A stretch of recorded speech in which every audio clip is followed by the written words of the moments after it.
Yes. All righty. Great. One other thing for your next to your screen share, there'll be a little arrow that lets you have multiple people share their screen, and that'll let me do my Google Slides when the time comes. Cool. I think you should be able to do it now. Okay, cool. Thanks.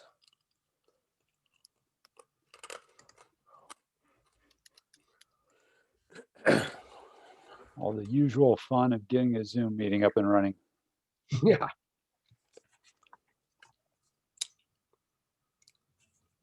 So Rob, is this a speech that you've been, or a little chat that you've been giving elsewhere? A couple of times, yeah. Once at San Francisco chapter meeting, and then once in St. Louis. Good. Well, in St. Louis, I don't know what that means anymore, but right exactly here, but the other people were ostensibly in St. Louis. Excellent. Yeah, it's been pretty interesting, the sections meetings so far. Mm-hmm. Every month or every other month, Colleen Harper has been getting the section leaders together to just kind of chat about what's going on with the different sections and what different people have been doing. So it's been pretty cool. It's just everybody's been opening up a lot more of their meetings. And so you get this, if you subscribe, if you're an AES member and you get the loop, every week you just get that big rundown of all the meetings happening that week. And, there's almost something every night, it seems. So, and it's more or less an arbitrary, somewhat of an arbitrary decision on whether or not somebody says publish it global or just keep it local. So I think we'll probably start doing a few more global meetings in the upcoming months. Yeah, I think Ian is in general open to just about anything being wide open to the newsletter. Victor. Hi, how are you doing? Good. How are you today? Good, I'm doing well. Thank you. We got a few minutes here. Tell us a little bit about yourself. Yeah, so I'm with Sam on the board of the AES chapter at University of Michigan. Basically most of my work is in mixing and recording. That's what got me into like the whole AES kind of thing. And I was happy that Sam brought me on board because I really didn't know much about AES until he talked to me about it. It's been a really cool experience, and we get to hear talks like this. So really excited about it. Cool. Yeah, what is so at Michigan, what are some of the disciplines now that of people who get into AES? Obviously there's a music and recording program. Yeah. I mean, I think most of our like active members are in like the PAT program, performing arts technology. So like, yeah, studio recording people, like just kind of like any kind of media arts, we kind of have a lot of those people. There's been some interest and some members from like the electrical engineering department. But yeah, we try to get kind of a diverse range of people who study, whatever, as long as they just have some interest in audio. We encourage them to come to meetings, but yeah, it's primarily like the PAT sound engineering people. All right. Yeah, many years ago, there were a few strong professors in acoustics there that did a lot of stuff in mechanical engineering and noise and vibration control, and then room acoustics and things like that as well. Howard Kingsbury was there for a while. Now that I think about it, that was probably in the 70s and 80s. So that was kind of a while ago. Yeah, slightly before my time, just by about 40 years, 50 years. Yeah, I got those notes. I got the notes to his class via the former colleague of mine who took classes from him way back when. But they were very solid and good stuff. All right, we got a few more people. Kevin, how are you? I'm good. How about you today? Fantastic. Jason, give us a little bit about yourself. Hi, so I'm Jason Corey. I'm the faculty advisor for the U of M student section of the AES. And yeah, I've been at U of M for a number of years, I guess about 18 years now, and teach sound recording and production and technical ear training. And I've taught musical acoustics in the past. I am doing more administrative work these days. So I'm an associate dean for graduate studies in the School of Music, Theater, and Dance. So on the music side of things. But yeah, I'm in the Performing Arts Technology program as a faculty member, and delighted that we could have this joint meeting with the Detroit section. So looking forward to it. Yeah, we are very happy to have gotten together with you. Yeah, thank you so much. All right. What do you usually give, Sam? About 5 minutes for folks to show up? Yeah, that's usually what we do. Yeah. All right, Seth, how about you? You look like a eager student or somebody who's Yeah, I'm a student. He's got the Christmas lights hanging around the bedroom. I like it. Yep. It's for the aesthetic, you know. So tell us a little bit about yourself. What do you Yeah, study? I'm in the PAT program. I'm the treasurer of the AES chapter at U of M.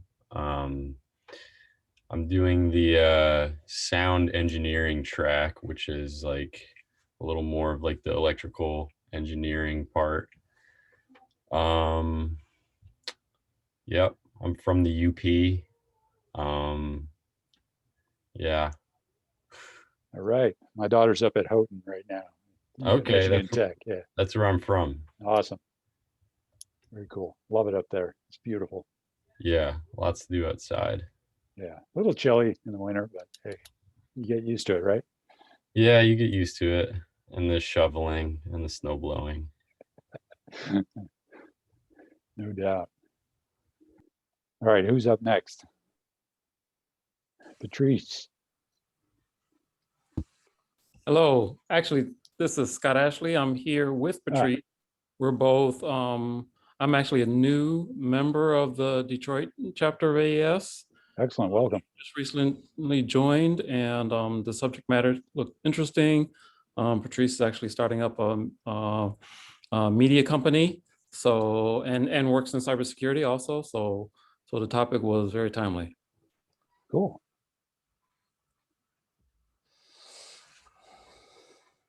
Katherine, you want to give us a little bit of spiel on the pro side? I don't know if I've got anything interesting to contribute. Sure you do. I'm Katherine, work at Panasonic Automotive. I do different audio-based research and development, including like telematics, hands-free, speech recognition, that sort of thing.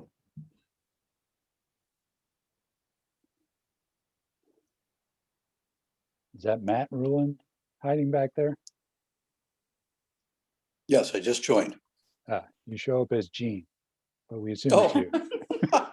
All right. Well, we share the same account. There you go. All right. So if you right click on it, if you right click on the screen, you're going to be okay. So all the people who are gainfully or who are pros in this thing, I don't know if you saw the instructions, but for the students, I was requesting that the pro side of things add the company name after their name, and so that the students could figure out who you're from and what you do. So Kevin has Harman, Katherine has Panasonic, I have Bandwidth, everybody else has stuff. So if you right click, I think if I right click on my Zoom screen, oh man, it doesn't do it anymore. Shoot. It used to say rename. You hover over your square, there's an ellipsis that appears in the upper right corner. And if you click it, one of the options is rename. That's right. You have to hover over your Hollywood square. And then rename yourself and see if that works. See if you can do it live. I've had issues with doing it live. I've had to do it like logged off and then logged back on. I'll give it a try. I'm on my iPhone, so that might be a little bit different. Ah, okay.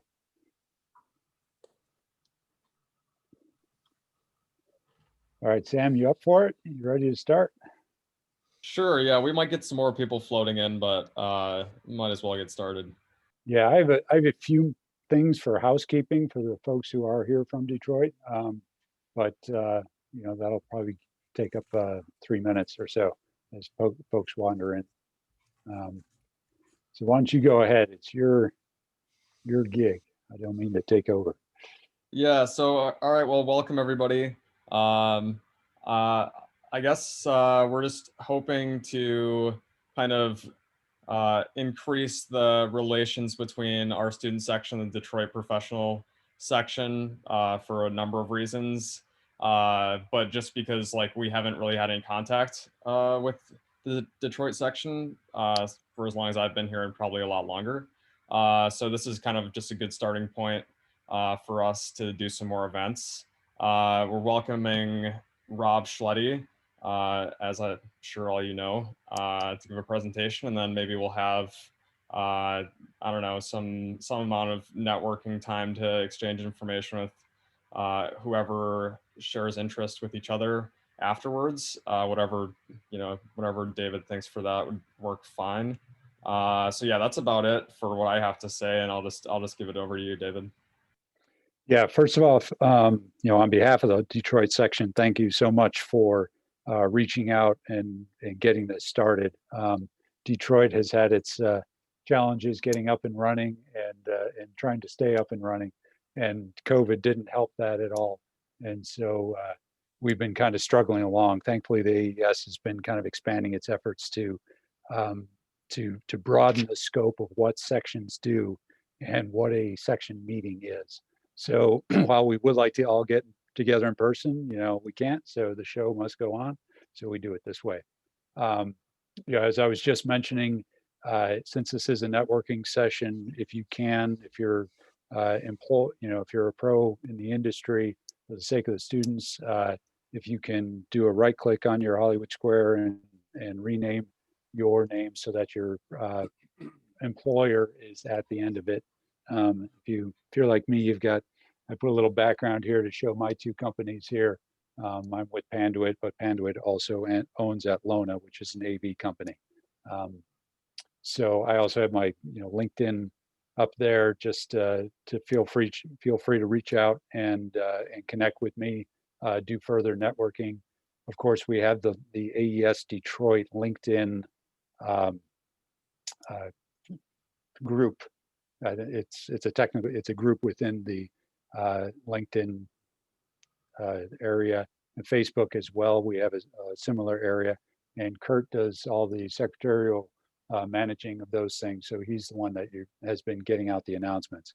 If you're not on our email list, doesn't matter if you're a student or a pro in the society or not, you can send an email to Kurt. He is Kurt, K-U-R-T, at thirdear, 3RDEAR.com. Did I get that right, Kurt?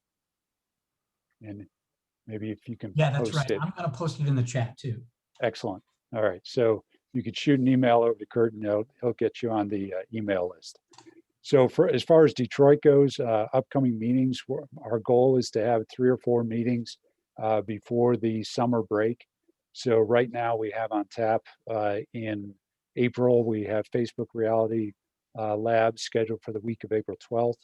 So they should be giving a presentation. On April 27th, Bill Whitlock is going to be giving a presentation on analog connections and power and grounding and things like that. Hopefully we'll have Ben Blau of Lawrence Tech present in May. And then Dewey, I think we have you on the hook for early June. So yeah, sure, no problem. Okay, awesome. And then another thing that we're going to be working on is revising our bylaws, or creating them, because I think they've been lost. So we're going to be working on the bylaws. And one of the things that all the sections have been pushing AES headquarters is to allow a little bit more flexibility as far as pro membership goes. So to basically open up the local sections a little bit more to students. And so to get that a little bit more dynamic and interactive and allow students to be on committees and hold office within the pro section. So we all think that that would be a great idea. The boundary between, you know, who's a student and who's a pro is pretty gray at times. And so we all think that it would be beneficial to have a wider membership and have everybody be able to participate if they'd like. So that brings us up to the last topic, which is elections. So we need to get nominees going and encourage participation for all the members in the Detroit section.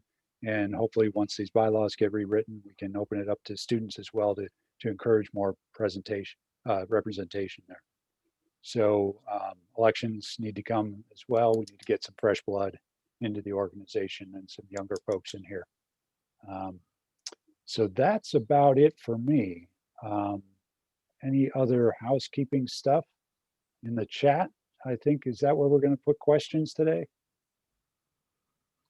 That's probably the best place to do it.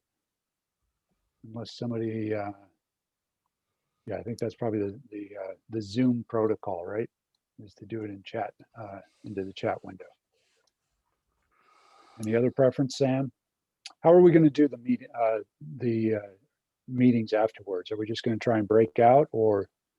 Yeah, I was thinking we could do just like a couple different breakout rooms for like different disciplines of kind of audio. So like we could have recording people, and we could have like, I don't know, you know, like acoustics people and like software people, electrical people, however you want to do that. I think that should work fine. And yeah, I guess whatever Rob wants for questions is fine with us. It's his show. So yeah. All right.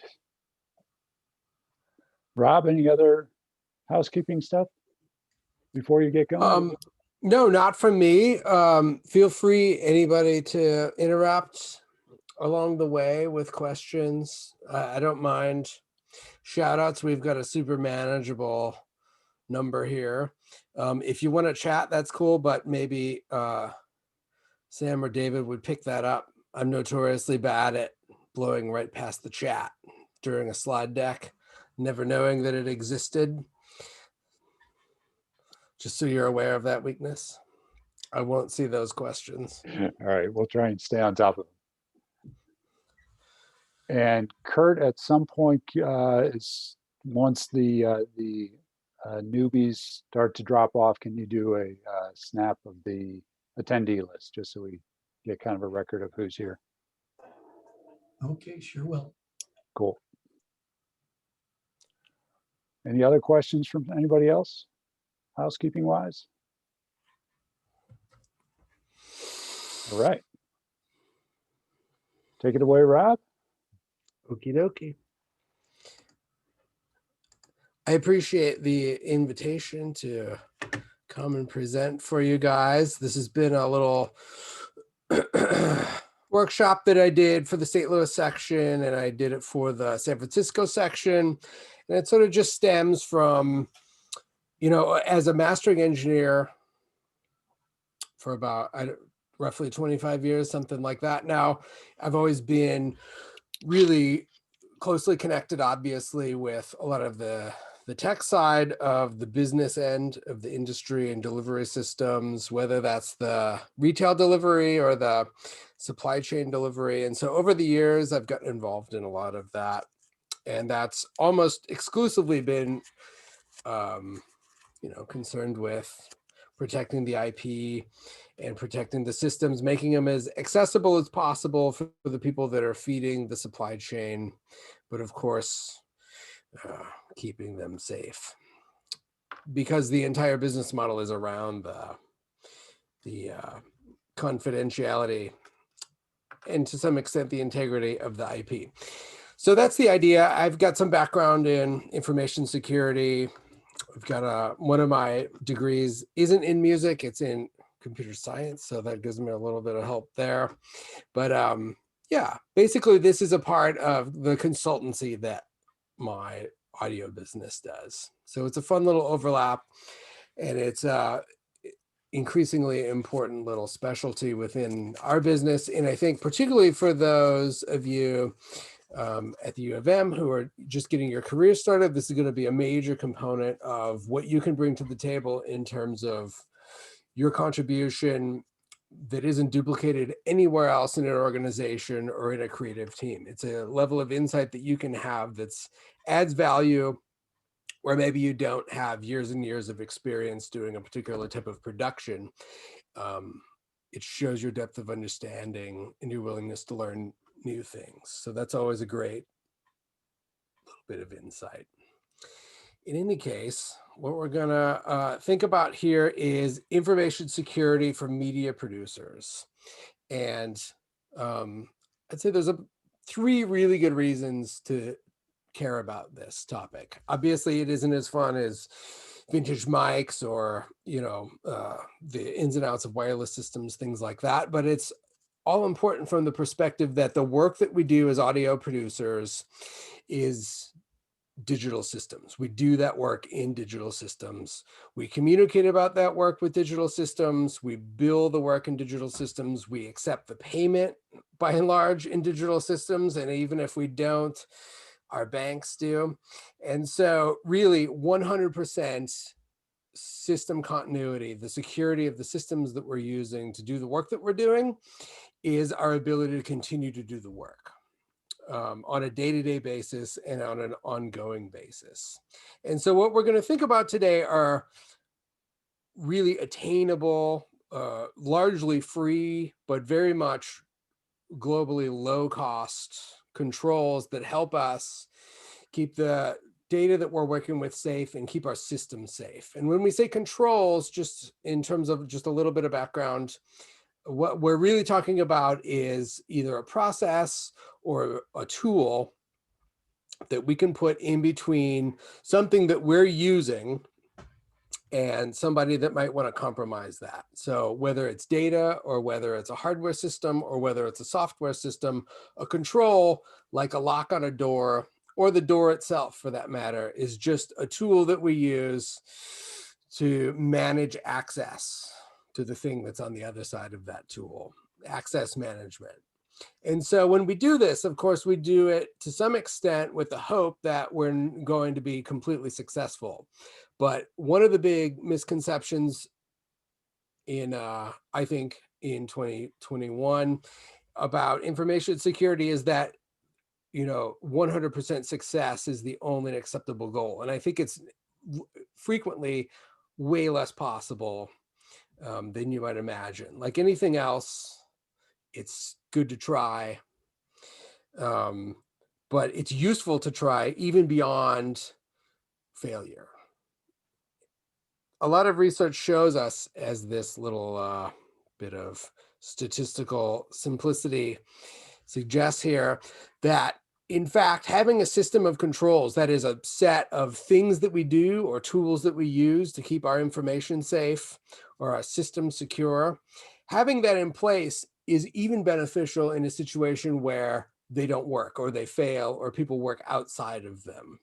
In fact, when we think about system continuity, we're talking about getting back up and running in addition to staying running. And when we look at that, we see that even attempting to have a good set of basic controls in place is going to give us a sort of 3-to-1 advantage in time in terms of recovery from any kind of a breach or system compromise. A second good reason why media producers should really be thinking about cybersecurity these days is a concept that's frequently referred to as third-party risk. And the idea here is our clients. What our clients are concerned about is, of course, their own risk, but we're part of their risk. So what third-party risk means in a broad sense is that our clients are companies or governmental entities or educational institutions, and by nature of the industries or segments that they work in, they have particular compliance requirements. So some of those are governmental, some of those are industry,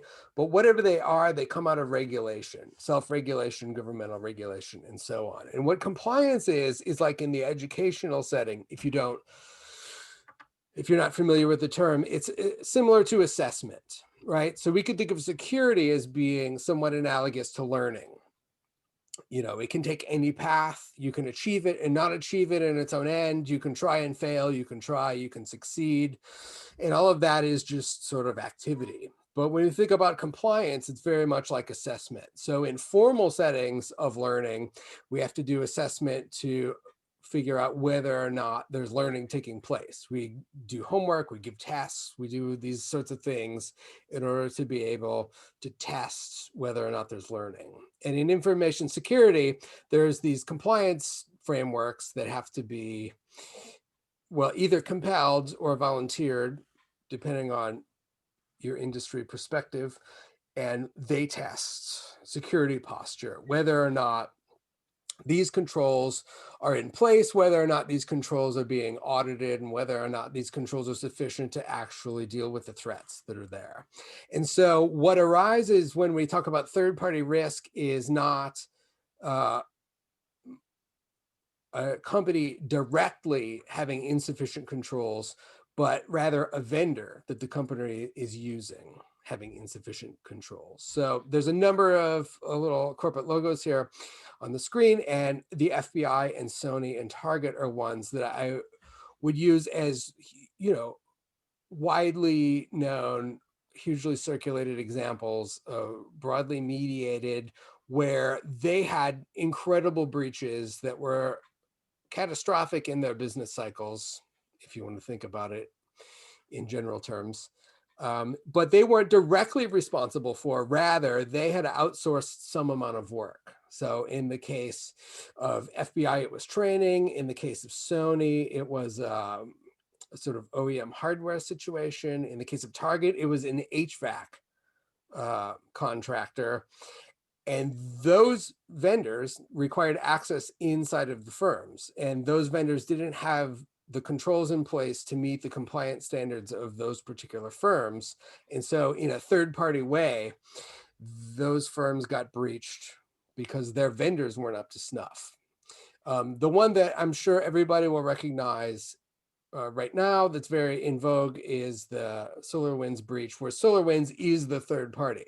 Dozens and dozens of major corporations, governmental agencies, and educational institutions use SolarWinds hardware and software to protect their networks, but that in and of itself is a trust relationship, right? They're using SolarWinds as a control, but SolarWinds itself is a system of systems, and those require controls. And so where those controls failed, what we then see is this cascade of third-party risk that comes into reality. And these third-party risk scenarios, these are big, fancy ones that are a lot of money and they're in the news, but these are going to be 100% quarter to quarter. I'm not talking year to year or generation to generation. I'm saying the difference between Q4 last year and Q1 this year, Q4 this year is going to be exponential growth in terms of third-party risk becoming a topic.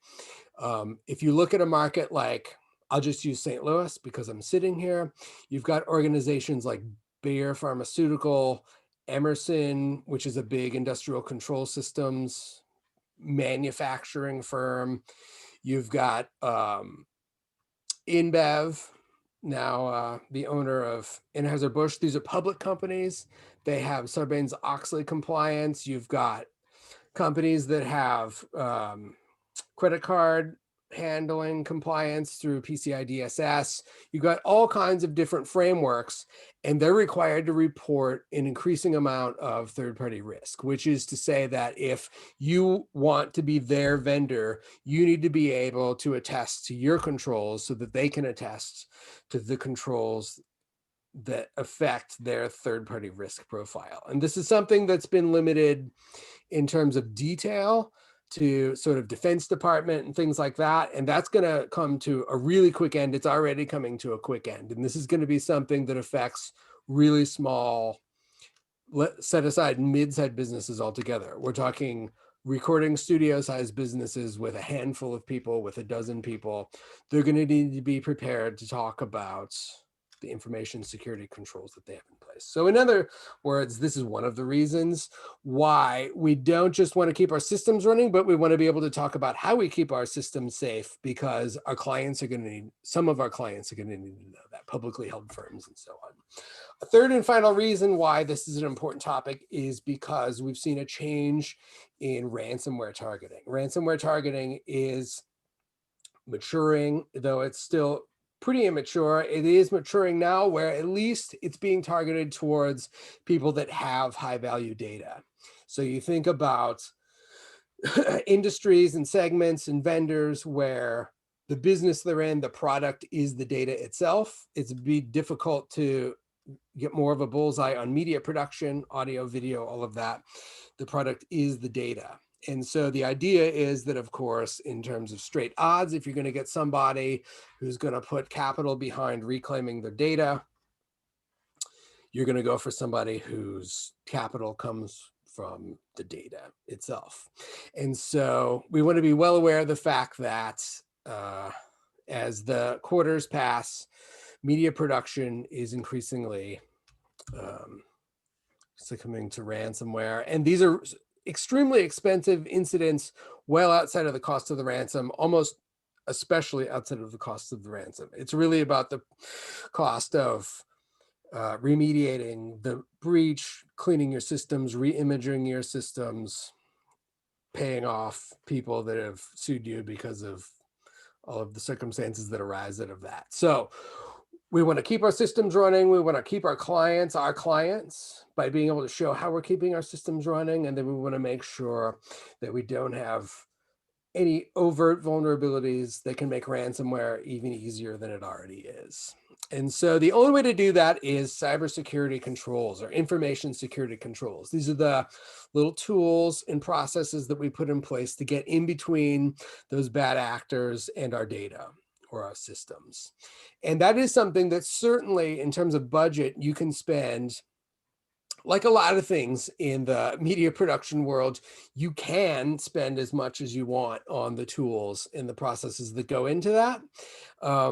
But unlike some of them, there actually are quite a bit of them that are just rooted in habits and that are rooted in tools that you already have access to that are just free inside of the applications that you're using in the operating systems that you're using. So what we want to do today is do a really wide, not particularly deep, but really wide little look at what are some of these free and inexpensive information security controls that you can put in place that will help you keep the systems going. And then the whole business rises and falls on you, not your would-be malicious actors.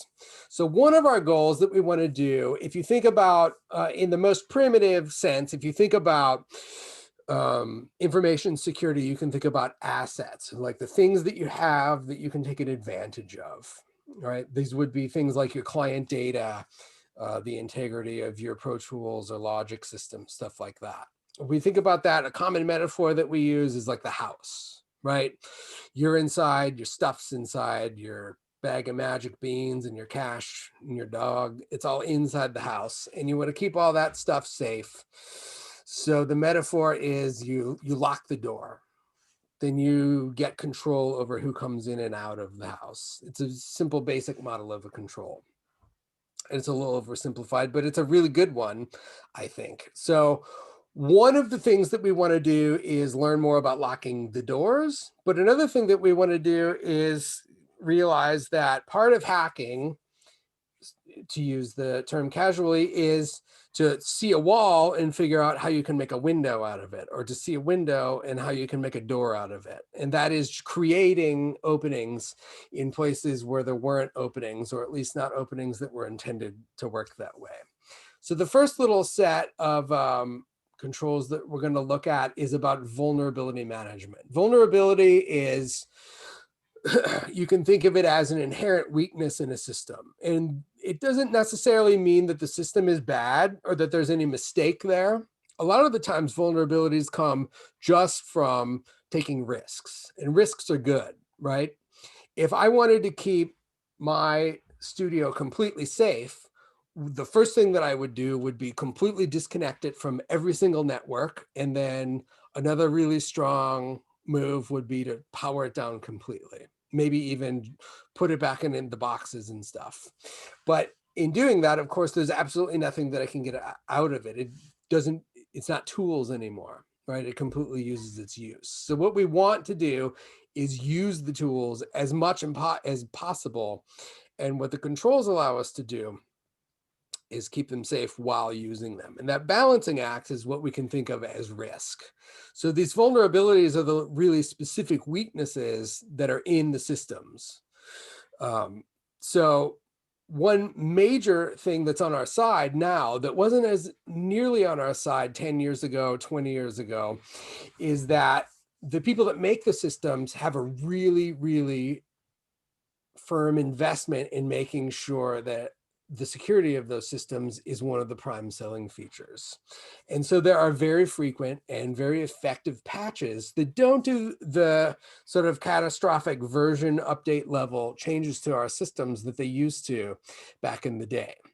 Just for the benefit of our younger attendees, there was a time when people were very patch averse, particularly in media production, because what you might associate with going from whole version numbers, like say Pro Tools 8 to Pro Tools 9 or Pro Tools 10 to Pro Tools 12, something like that. Those things would happen with little update versions like 12.1 to 12.2, things like that would cause these huge incompatibilities with the dependencies that the software had, and even hardware compatibilities, things like SCSI drivers and those hardware dependencies. All of a sudden you'd have this big problem, and all you did was do a simple update that was a dot something or maybe a dot something, just a little service update. Those days are almost exclusively over. Very difficult to find that when you don't see large platform shifts, things like Mac having a completely new processor framework, things like that, large whole number revisions or version level revisions of things. So what we're talking about here is just patches, these incremental security patches that come out that give us the benefit of all of the institutional knowledge of not just the companies that support these products, but also the cybersecurity community that supports them by hunting for these vulnerabilities and finding them. And so we find these patches. So the first step in this patch management is knowing what it is that you have. And this is pretty straightforward in terms of large systems and sort of an obvious thing. But what some of the tools we'll talk about here in a minute show us is that there's all kinds of additional systems on our networks that we may or may not be aware of. Some of those are just additional systems. Some of them are systems in systems, like there's a little email server inside of the printer and stuff like that. And if you don't know that you're there, if you don't know that they're there, it's of course virtually impossible to patch them because you don't know that they exist. So aside from finding everything, I would encourage everybody to think about setting, where possible, and totally acknowledging that it isn't everywhere, but where possible, setting an automated patching as a default. So something like the already automated OS updates that you have, automated updates that come in certain types of applications, like Office applications, software as a service applications, like the client that you would have for Dropbox, the client that you would have for QuickBooks or Slack or things like that. Those kinds of automated updates are good because they take people out of the equation, they take memory out of the equation, they take routines out of the equation, and that's fantastic. Where those things aren't possible, or where those things are introduce new risk, like challenging dependencies between plugin manufacturers and the digital audio workstation, or the digital audio workstation and the operating system, or the hardware in the operating system, then I would encourage you to put those on the maintenance lists that we all have. In audio context, we do this already.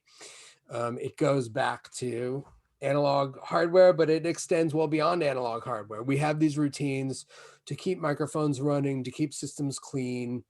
We already have these little checklists and these processes that we run through. However you mediate them, frequently little spreadsheets, checklists, things like that. Get those, more sort of hand update, manual update systems on those checklists, because they're every bit as much a part of the show as the tube mics. And the tube mics don't have automated updates. They don't have automated cleaning. They don't have any of that maintenance automated.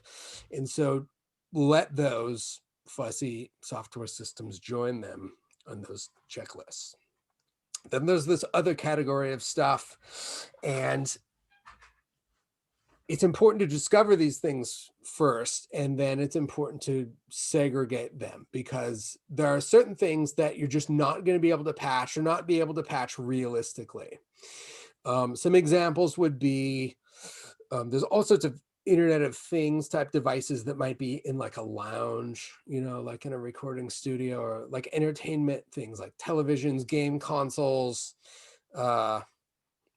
Alicia's, we're not supposed to say her real name for some reason, I don't know, you know, the global technology giant appliances where we say, get me more trash bags, whatever that thing is. Or you bought the fridge and the ice maker is sentient and you're supposed to be able to talk to it. All of that stuff is running some kind of Linux probably, and you don't really have access to it, but it is very much on a network. And if you just log it into the wireless that everything is sharing, that's where it really represents a vulnerability.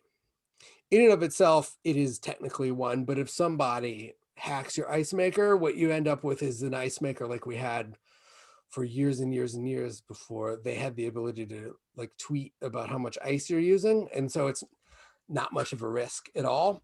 The problem is when the ice maker's on the same network as the accountant's office, and it's QuickBooks and the hacked ice maker are on the same level, or your mission critical Pro Tools system is on the same network as the gaming console in the lounge. You don't want to connect those dots. So figure out the stuff you've got. If you've got the confidence in it, let it patch itself automatically. If you don't, either get it off of your main network or get it on a list, get it in a maintenance routine so that you can patch it. Another part of vulnerability management is digging down into what the vulnerabilities are. And it's a layer of technical detail that might not be accessible for everybody, but nonetheless, it's information. And so in the same way, when we have a problem with a piece of gear where I can say, when I turn it on, it goes squiggy, squiggy, versus when I turn it on, it throws this error code. And I don't know what that error code means, but I can tell my tech when I turn it on, it throws a whatever. Or when I put it on the meter says, you know, it has this particular voltage, or it's just tons of noise and it's all over the place. Maybe I don't know what to do about that.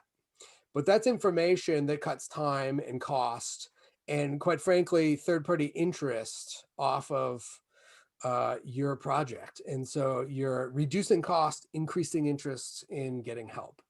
So one thing that I would recommend is getting a vulnerability scanner happening on a monthly, quarterly basis on the main networks that serve your business systems, either the ones that are doing the office work and or the ones that are doing the audio work. Because what these are going to tell you is in a relatively reliable way, compared with a database of known vulnerabilities, what's going on in those systems that could represent a situation where on one level, people that are looking at those systems that shouldn't be looking at those systems can learn things about them.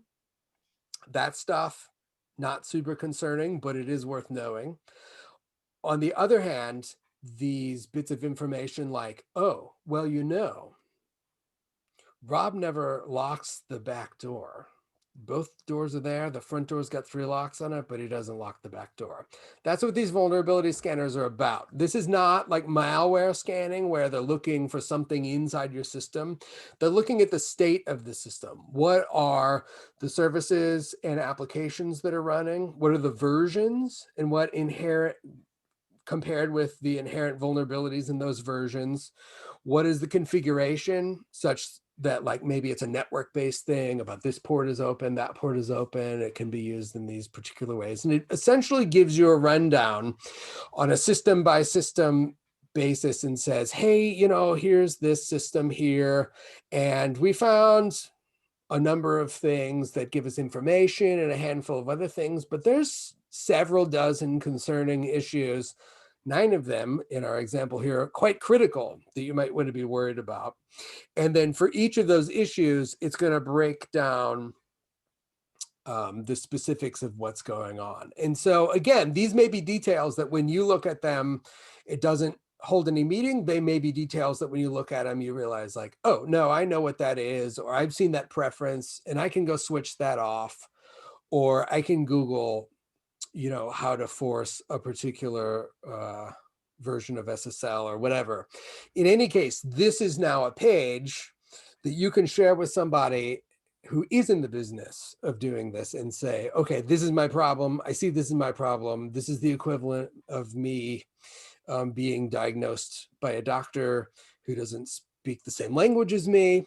So maybe you could tell me, what the cure is, and I'm very willing to take it. But it's information that tells you just on a numeric level, do you even have anything to worry about? And so in terms of managing vulnerabilities, of course, step 1 is knowing whether or not there are any known vulnerabilities that you need to manage. So we're patching and we're scanning. There are a couple scanners here. I'm going to switch over to Zoom and chat you a URL here. I might have to stop my share first. Hang on. At this URL, I've collected a bunch of resources out of the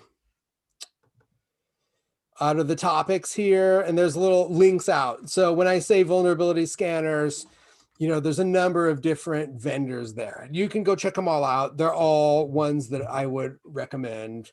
They're all easy to use. They're free. A couple of them, you have to give them an email address, and then they're going to send you little promo emails, and you click on subscribe, and then you get free stuff. And it's not that big of a deal. So new topic, aside from managing vulnerabilities, one other thing we want to do besides, the idea of managing vulnerabilities was sort of that concept of knowing about places where people could improvise doors, improvise openings to our systems. Of course, our systems have openings built into them on purpose. We want to be able to get in and out of them. And so we have authentication systems. We log in, we log out of operating systems, we log in and out of accounts all the time. This is something that's familiar. One thing we really want to be on top of, in something that's completely free, is doing a good job of managing that account access, because account takeover, in particular, when we think about which accounts they might be, can be a really catastrophic thing.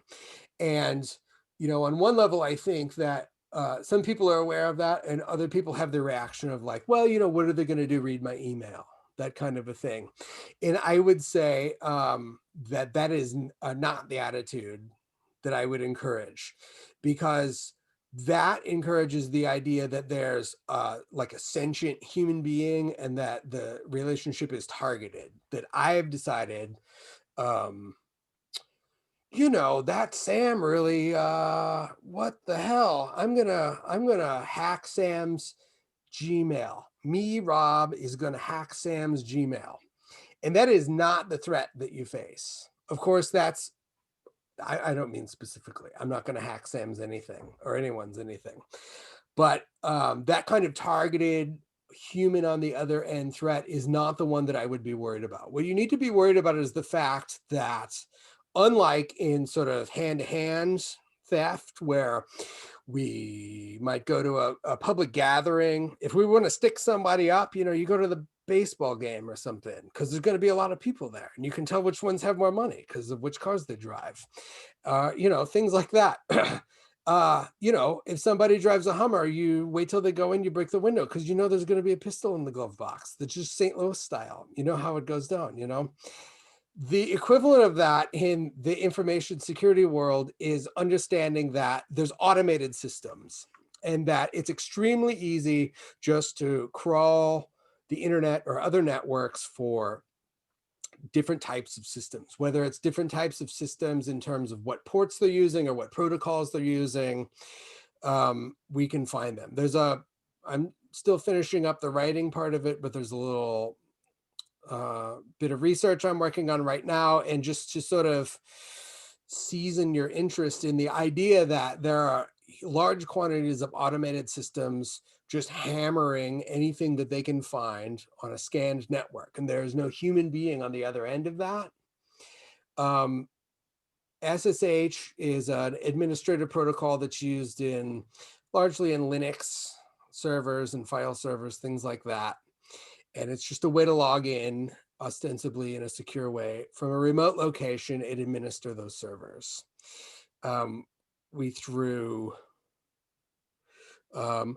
This is the results from 12 of them. 4 were on Amazon AWS, 4 were on Azure, 4 were on Google Cloud, and those 4 were distributed globally. So like Virginia, Brazil, France, and Singapore. And just in 10 days, what you're looking at is about every 2 minutes and I think it was 8 seconds, there was an automated malicious login attempt, which means that something hit that login, tried a password that didn't work. And those login attempts numbered several 100,000 there. And they came from just a few dozen, like 90-something% of them came from a few dozen IP addresses. So what we're talking about is a really small number of systems making a really large number of extremely frequent attempts on a particular protocol.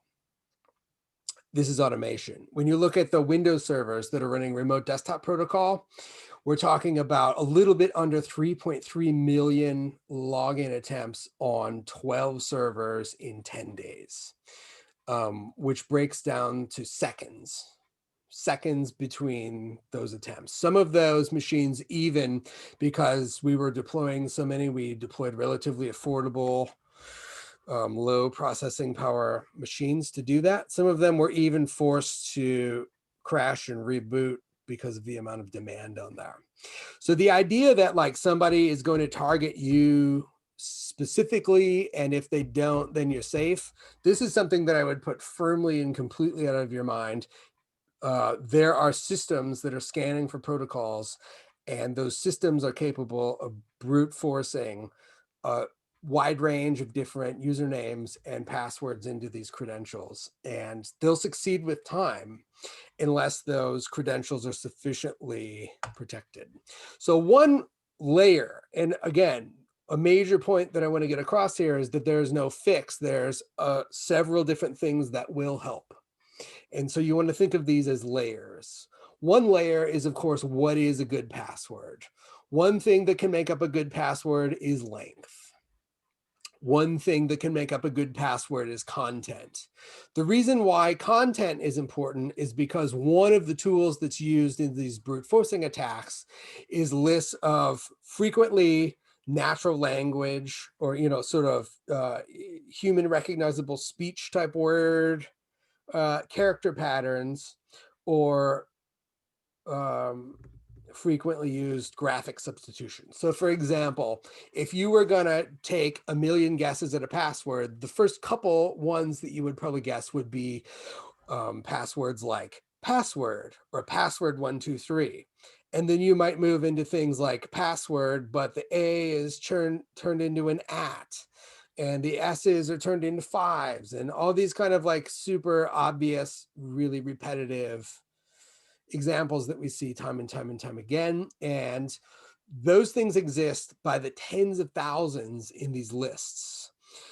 They're called password lists or dictionary lists. And these lists are the sort of supply, the sort of food to these brute force attacks. One of the things that you feed the algorithm that's able to log into these systems in just a handful of seconds over and over again and work across tons of networks at the same time and try and get into these systems.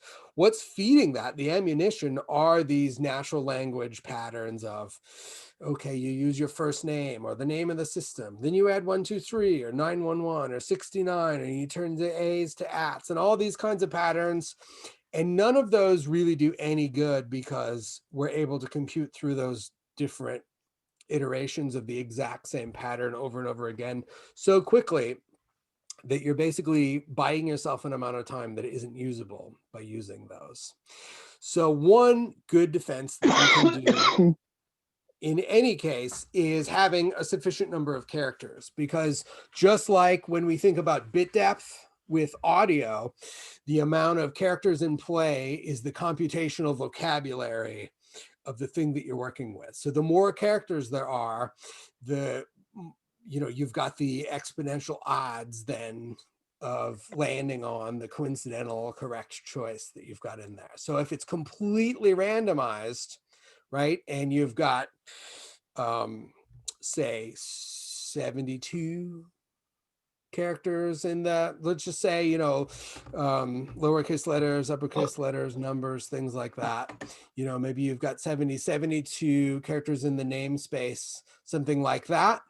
If you've got 8 characters, then, you've got namespace to the power of the number of digits. So you increase the number of digits, all of a sudden you require more and more and more computational work to be done to randomly come upon your password. So if the password isn't language based, that is, if it's a random string, then you've got to strengthen that.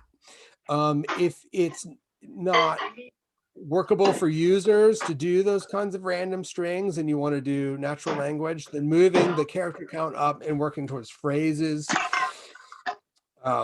punchlines to jokes, sentences that are true about things that you're not going to forget. Those are all good things. There's the faint sound of plumbing somewhere. Hey, Matt Cole, can you mute your microphone? Oh my God. Okay. Another really important thing is not reusing passwords, because when you have a password that does get exposed, those become something that gets circulated. And so those known passwords and known password username combinations are going to be on a different set of lists. This is what we call credential stuffing, and those are going to get burned quick.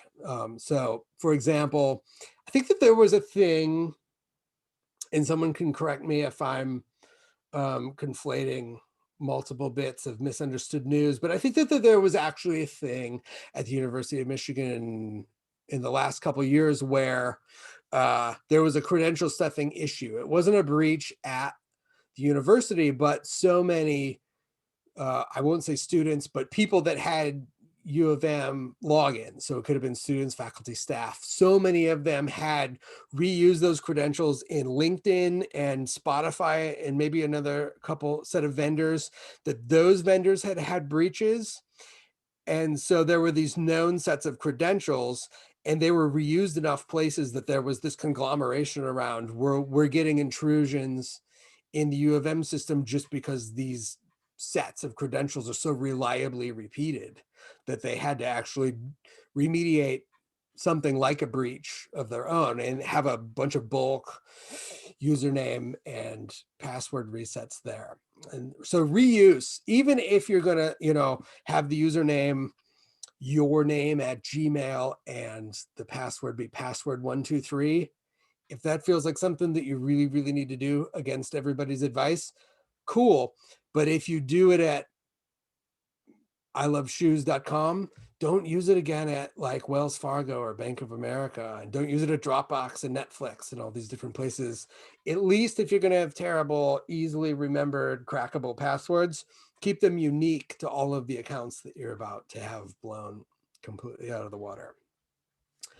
One last quick note on that would be, your usernames sometimes are not obvious to you. They're a default username. So when you do things like you buy a wireless router at Best Buy, or you install a Windows server, or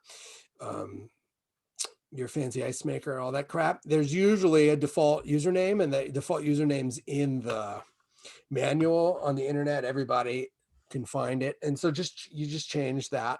And that's another really good step. So again, even if your password's a SolarWinds123, if you didn't keep the username admin, then they have to do a little bit of work to get in.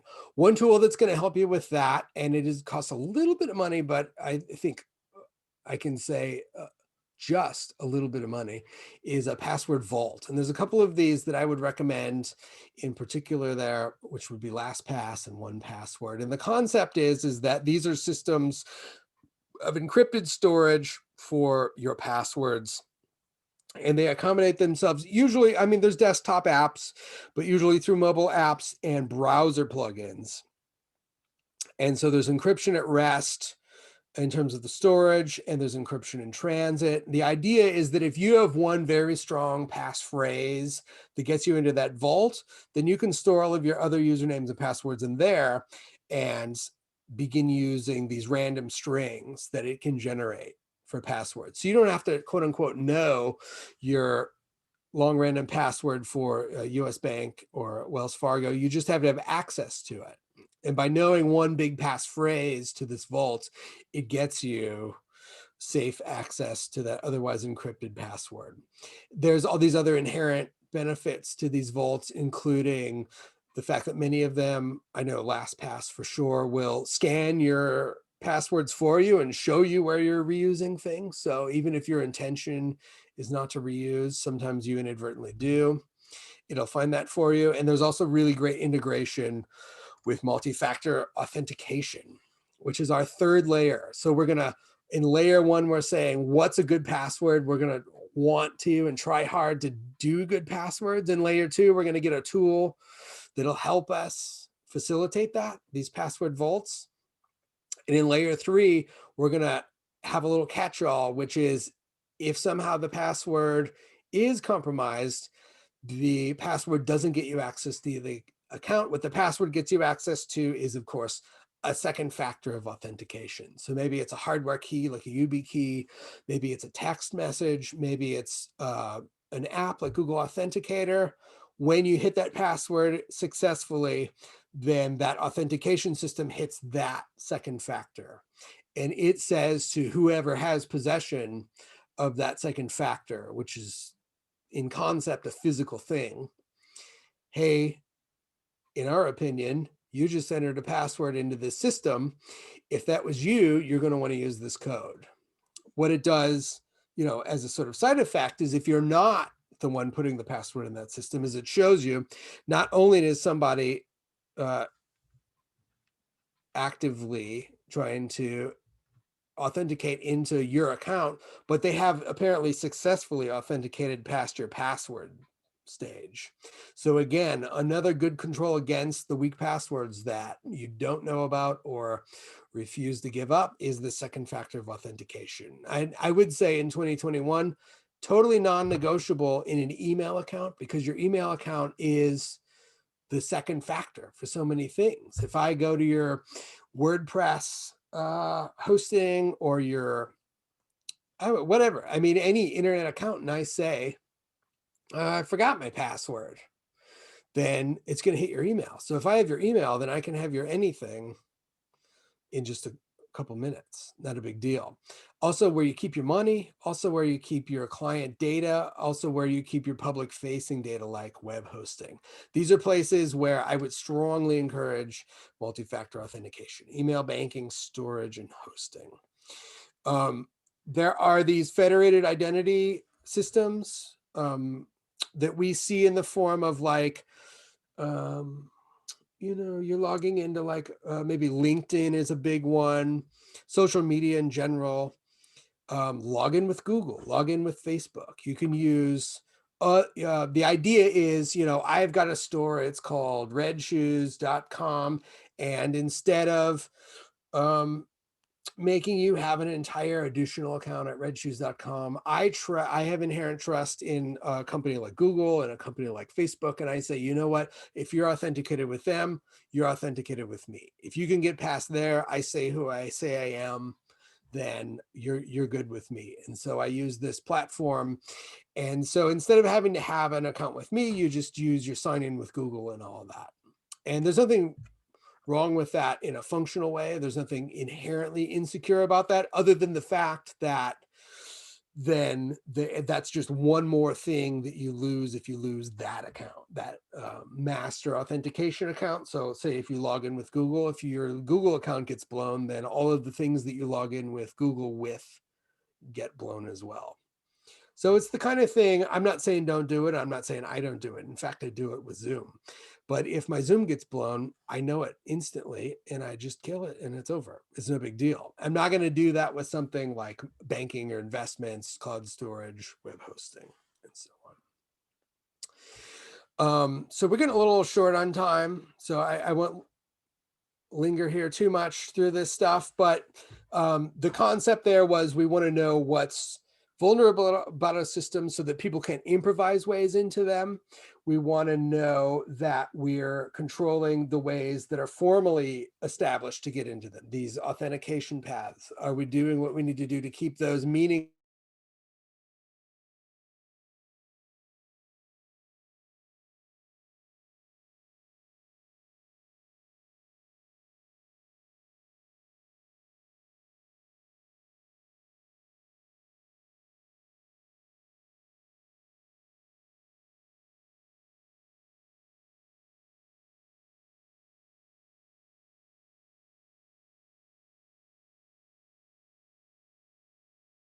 Have with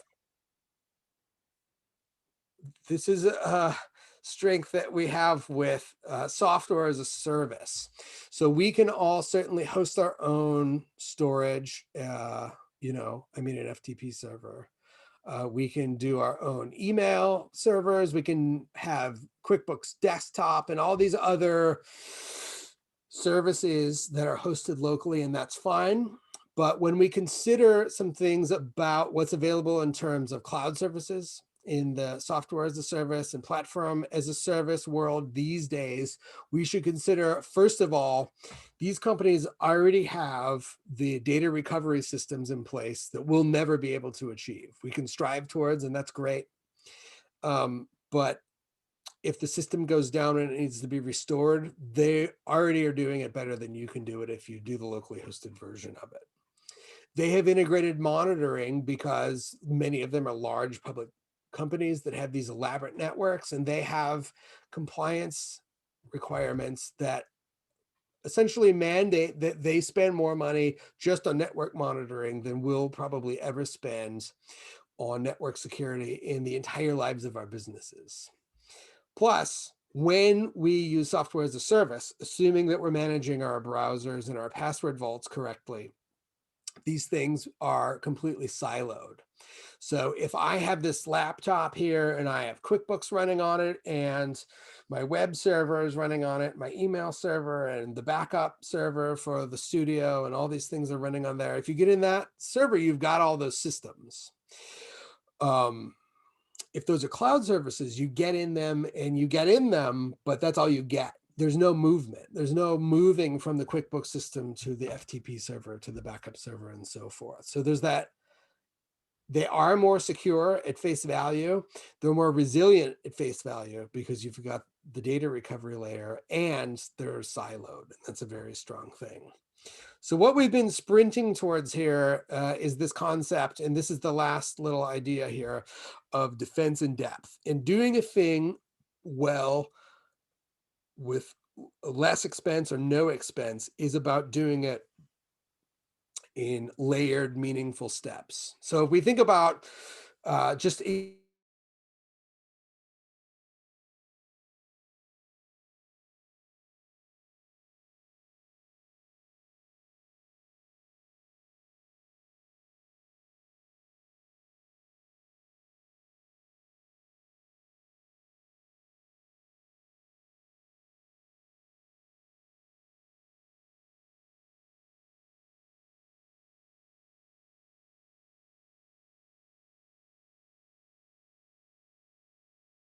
an Azure and Google Cloud, there's a firewall there, and its default setting is RDP or SSH open to an IP address, and the IP address is the entire internet. You change that one setting to your IP address or to the IP address that's a VPN tunnel or something, or, you know, there's a bunch of ways to do it. You change one setting, it remains free. In those 12 RDP instances, in those 12 SSH instances, there were 0 malicious login attempts. So one control remediate or, you know, locks down all of that malicious activity. But then also look at the inside set, look at the 12 that did get attacked in each group. None of them got owned. Not a single one of those machines got owned, despite the fact that there were 3.5 million attempts on them because there were strong passwords on there. So there's a layer there. So then imagine if there was a second factor of authentication. So even with 10 days, you can't break into that password. Well, maybe with 20, maybe with 20 weeks, maybe it happens. But then when you get in there, all it does is hit the Google Authenticator or some other second factor. And so it's all about these little layers, and those layers, they protect you, but they also buy you time to become aware that something's happening. You can shut a thing down. In any case, in each of these little sets of controls, I've collected some examples on this little web page here at my studio website /infosec, information security. And I would encourage you to go there, check those out, click through them. There's a bunch of resources there that aren't, a mastering engineer from Minneapolis telling you about them, but like NIST, governmental agencies that are locking down on something like the same facts. And it's just a good little gateway to get out into some research, and hopefully that's useful. And I'm super happy to chat through questions, or you guys want to do your networking thing too. I can get out of your hair, and I appreciate the invitation. The link I see in the chat there. Let me just reshare that. I think there were a couple questions. Okay, what do we got? Let's see, discussing what NIST, possibly discussing what NIST does. So the idea is, if you're going to have a government, the original idea is if you're going to have a governmental approach to something, what you're really talking about is coordinating a bunch of different institutions, all of these different agencies and departments within the agencies. They're culturally and geographically diverse and originally quite technologically diverse. And so the realization was that we need to have real standards, around these technological solutions. And so from the standpoint of information security, they came up with really what in the US was the first, the seminal framework for saying, these are standardized controls. These are the controls that we would expect in an authentication system. These are application security controls. These are database security controls, and so on. Not like any other framework, like any other standard. We know we're actively members of an organization that has standards. The standards age, and they're late when they showed up to begin with. But nonetheless, they're important, because if we're all working from that framework, then not only do we understand the good, but we understand the challenges at the same time. And so we can work from those things. So the original concept of NIST was just this idea that the government and its constituent bits were all working from the same concept of, what are we going to call a secure server? What are we going to call a secure login, and so forth? But out of that, we see things spin off like the Center for Internet Security, CIS. And we have much more like public-private interaction, where in situations where you have totally private sector, or for-profit, if you want to call it that, security frameworks, those can then have a basis in those other frameworks, and we're not all reinventing the wheel over and over again. I think probably in enterprise, like in the business world, NIST is considered like a real kind of baseline situation. That's understandable for a number of reasons. Part of it is that the real boutique stuff that segment does isn't going to be public knowledge. Part of it is just because it is a large institutional facility, and that it changes slowly. But nonetheless, it's a really good clearinghouse for the what you might call the known knowns, the real basics that we can all clean up any day of the week on any system. They're a great resource for that. Cool. I had one question is, relating more towards media production and or just general networking, AV networking. We're getting a lot more into AV over IP solutions. Are there additional kind of vulnerabilities particular to media that you see in those areas? Whereas, I mean, you're basically doing control and media content over the same IP system, and then possibly. Yeah, I don't linking that to know other- I don't know those protocols that are using that network infrastructure. I know that they're essentially unencrypted, obviously, because bandwidth is the goal, and so that's going to be a major problem there. But I also don't know what is the sort of threat landscape, to borrow the term. So, for example, under what circumstances, into what end is somebody getting on that network? In other words, you're not going to be able to take those packets. If I take those packets, can I reconstruct your intellectual property? Not really, right? Because it's going to have to be synchronous, and I'm going to have to get all the channels. It's going to be extremely, system inefficient for me to ever assemble any kind of media content out of that information. A more worrisome thing would be, broadly what we would call like denial of service. Like, can I just make your stuff not work? Particularly in those control channels. And that, I'm sure, is actually a vulnerability. And I don't know the scope of it because I don't know those protocols in any technical detail at all. It's just not something that I've worked with. Yeah. Okay. Yeah, Rob, I don't have any other questions for you. Nobody sent them to me, but I guess, yeah, I'm definitely scared into changing my passwords to be a little bit more secure after this presentation. So, yeah, thanks.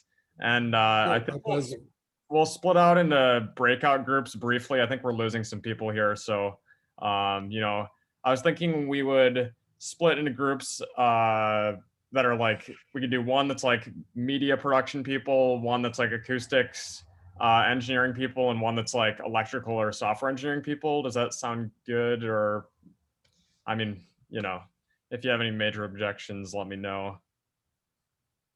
Yeah, there aren't a ton of us here, so yeah, I mean, we could even just hang here. Sure, keep totally, it simple. Yeah, if you just want to, drop your information in the chat, that might even be the easiest way to do it. Just because, yeah, we're kind of tight on time for sure. Yeah, I have to drop in about 5 minutes for an 8:30. But I feel free to reach out to me for anything, and I definitely encourage students. Older guys love to help out younger guys, especially in the audio community. So we're always eager to lend any experience that we can. Some of us have been around to a whole bunch of different places. Other of us have been in one spot only. I'm one of those people who goes into a bunch of different fields. So, I just put, since we're hanging with a bunch of studio guys, I put one of the studios I did here in Detroit many years back in the background, Effigy Studios in Ferndale. But it's like, so I have room acoustics, but I've also done automotive audio and hearing health, and now I do network facilities and network audio and things like that. So I think one of the best things to do is to look at our LinkedIn pages and see if you can get some ideas of some of the companies that we've worked for. Kurt and Mark, you guys are definitely the some of the studio guys here and guys doing actual recording stuff. Do you have questions for them? I don't know if I have any questions, but I've done some stuff in IT security and stuff. I just thought it was kind of interesting with the there was a part of the presentation where there was like 9 critical vulnerabilities, and one was with the Debian open source, OpenSSH, OpenSSL, and I use Ubuntu Studio as one of my operating systems with like Ardor and one of the other ones that's based on Ardor, and I just thought it was kind of interesting because I thought when I first saw that, I'm like, well, look, they're running Ubuntu 8.04 with a 2.6 Linux kernel, which is like, both of those things are like 10 years old. I'm like, maybe if they just upgraded their OS, they'd cure that, you know, that SSL, that SSH and SSL problem. Yeah. I just thought it was really interesting to see that, because it was a little bit, Yeah. it all depends on what system you're running, that it's running on, whether or not you can even take it up. You know, I mean, if it was like a smaller older system or something like that, right? Yeah. So that one screenshot is a little bit of a ringer because it's a little Ubuntu image that's put. There's a framework for sort of sort of OEM hacking tools called Metasploit. Yeah. And they have this Ubuntu image that's like a vulnerable OS image that's intended to be like a teaching tool. So you can put that on your lab computers. Yeah. So that was a Nessus scan of the essentially the punching bag Ubuntu image called Metasploitable. So it should have looked pretty bad if, yeah. Yeah, that's kind of cool. If you see numbers that big when you do a real scan, you probably should get offline and consult a physician. Yeah. The other thing I was going to say is that, you know, I mean, password vaults, you know, a lot of people are using them now. One thing that I've noticed with some of the password vaults, and it's not really a problem with the vault itself, it's a problem with the websites that you actually try to access with those vaults.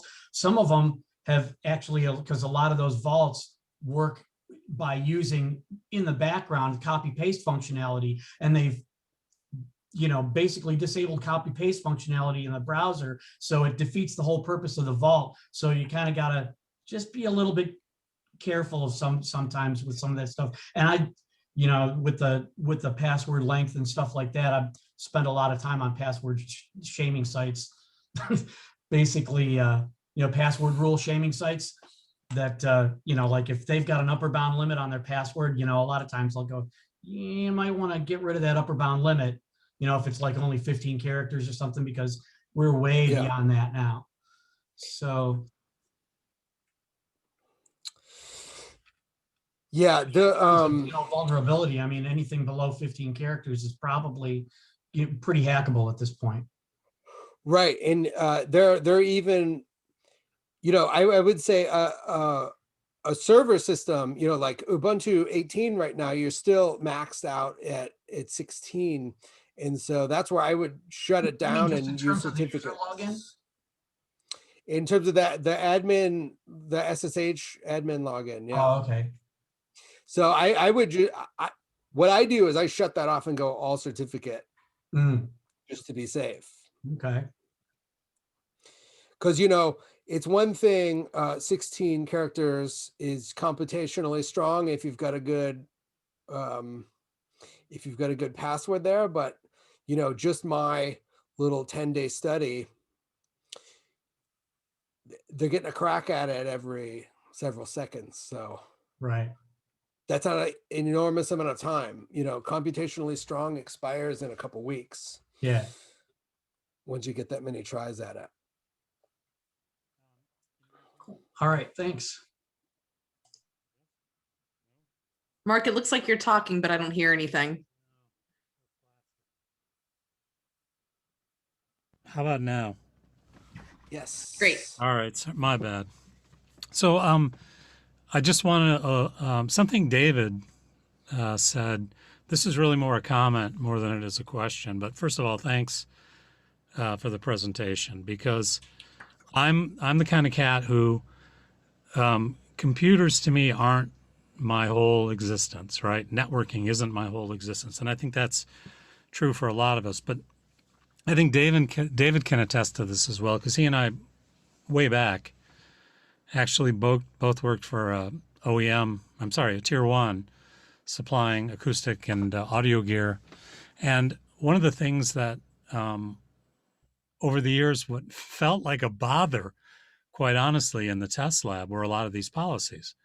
And we had a lot of instances where, for example, we were running various bits of analysis software that IT would basically change things.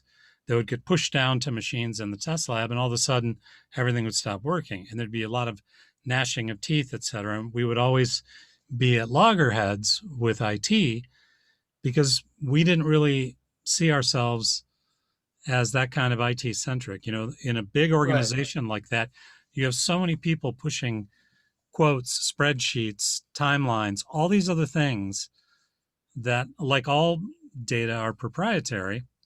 But the fact of the matter is somebody has to actually manage these things. And, you know, it is just going through, and these are obviously more recent things, developments that you've covered in the IT protocol. It's really, when I look at this stuff, I think it makes me rethink the effort that has to go into it. Even on the stuff that you talked about, doing it as like a very basic level, go back and really check, like, because I'm guilty of a lot of those things. There are certain strings that pop into my head and I reuse parts of them, but change other parts, et cetera. But the whole idea, again, anything algorithm based, when there's all kinds of cores grinding away, they're going to get there. They're eventually going to get there, right? So it's a good lesson. And for those of you, like I worked in a big corporation for actually several for close to 30 years. And if you ever feel put upon by the IT people for what they're doing, you might want to give them a break, because there is a whole lot of stuff going on here that can really screw the pooch, so to speak. I don't know. Mine just tried to give me Android advice for my iPhone today, so Well, I'm okay. a little biased. All right. Well, they can't all be winners, right? But the point being, it's super way more complicated than I ever stopped to actually absolutely think about. And now that I do like my own thing, and, you know, I don't think of myself as, you know, obviously an enterprise, because I'm not. I'm a small consultancy organization, but it's still really good information. So thanks. Yeah, and well, thank you. Yeah, I think one thing that's really interesting about the subject area in general is that it is sort of engineering problems. It is all friction. Like, you could retitle a presentation about cybersecurity controls to be like 10 horrible bits of friction that you're going to run into 100 times a day, because it really is exactly what it is.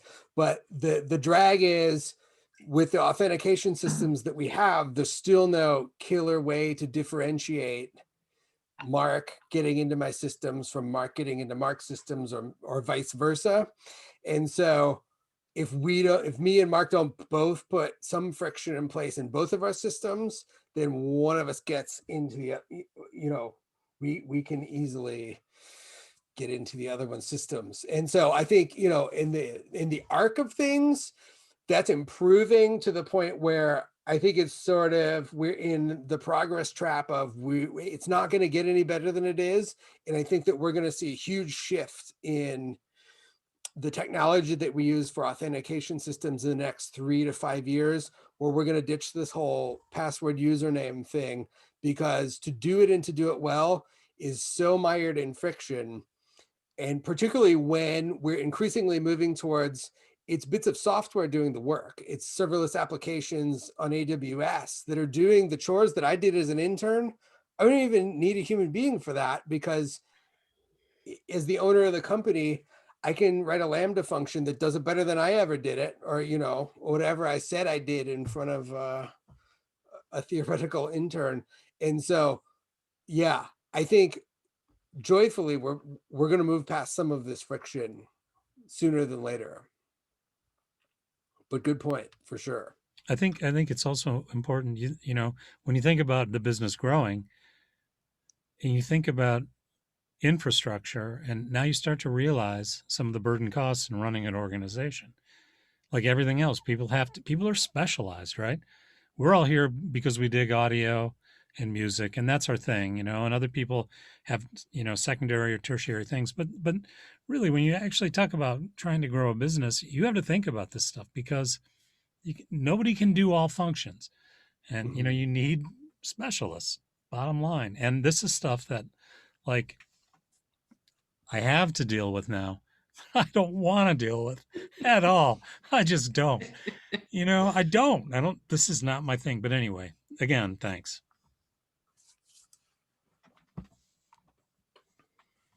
Chris, did you have a question you wanted to ask? No, I was just going to make a comment that, on the audio video side. So a year ago, I left Michigan Medicine, and our audio video team there was embedded in the networking infrastructure team, enterprise infrastructure, because the meeting of where audio across networks sort of met the networking side of things. And of course, being a medical campus, Right. security was absolute. Everything we did was impacted by security. Anything that we put on the network had to pass through the security teams. So Yeah, to that, I was gonna actually ask David a question. I don't know how much detail you can talk about or not, but in those automotive systems, there's this concept of, like DevSecOps, where, you're not just developing systems, but you're integrating the people that have to deploy to the systems, which is the ops. And now, we're trying to get, like Chris was saying, that integrated with security, so that security isn't this, well, here's the final draft of the paper, and then somebody reads it and says, oh, well, you've got to clear all these quotes, or you got to clear all these samples out of the hip hop record. That's integrated into the process, that security is part of the design of the system. And I'm super interested in those kinds of deeply embedded systems, like in automotive audio and just those industrial control systems in general, because to me, that seems like a place where, if you're not really doing DevSecOps and you've got all of those stakeholders in the process to begin with, you might really be baking something that's really, really cool, but not practically executable, because then you find out that somebody turns on an Android phone version, whatever, in the passenger seat, and the whole thing doesn't work. There's some of that that's a little bit dramatic, but on the other hand, some of the craziest stories that we hear these days out of information security world are in these deeply embedded in OEM systems. So I don't know. Actually, I mean, your example of the Target hack, I guess he's gone. But you've got this HVAC controller that ends up, causing it. Exactly. Yeah. That vendor was only there to service one of these embedded systems. Exactly. That wouldn't have even been a situation that was possible if not for one of those deals. It's an IT enabled thing. And of course, in that kind of a corporate environment, the whole point is to push it wide, because then you can push it cheap. If you can't get one of those on the roof at almost all of the facilities, or the like kind of facilities, there's no point in doing it. So every little mistake is a mistake multiplied out by all of those situations. I think you just got to have security there the day after the brainstorm. When someone throws up a whiteboard, it's like before anybody even opens a file to start writing a piece of code. I feel like these days security just really needs to be in the room.